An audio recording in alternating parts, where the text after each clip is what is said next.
Thank you very much, Michelle. We're going to go to a topic now that's difficult to talk about. We're talking about child sexual abuse.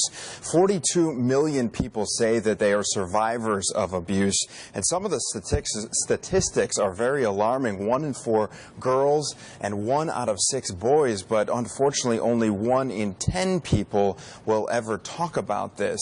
And so joining me this morning is Angela Williams. You are a survivor of abuse yourself. You've written a book. You've started a program called Voices Now to bring this issue to light and hopefully work to solve this problem.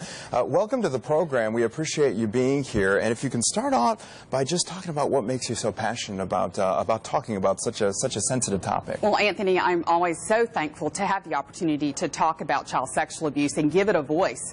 I am passionate because I lost my innocence at age 3. I was sexually abused from age 3 to 17. At 17, found myself on the top of a bridge without the courage to jump off and just cried hysterically because I didn't know what I was going to do. I could not go home and face being beaten, raped by my stepfather again.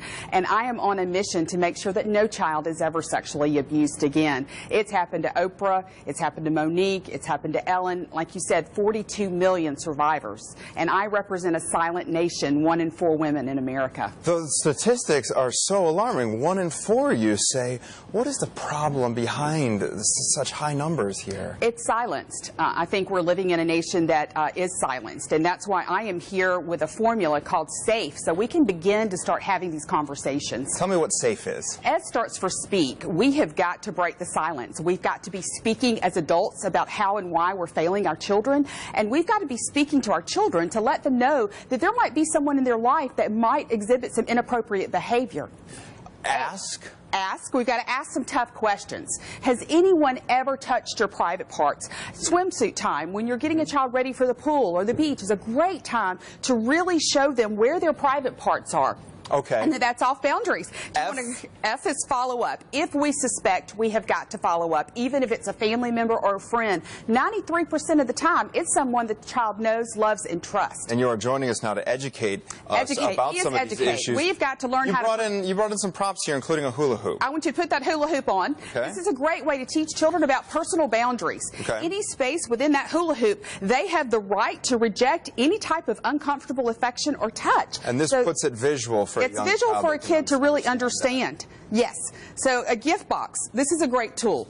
When you're wrapping a present, explaining to children the difference between a surprise and a secret.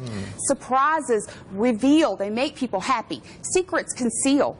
We've got to be teaching children their powerful no voice and practice that no, that guttural no. So they can really amplify. And so many of these abusers are telling them. They silence them. They silence them with fear. They manipulate them.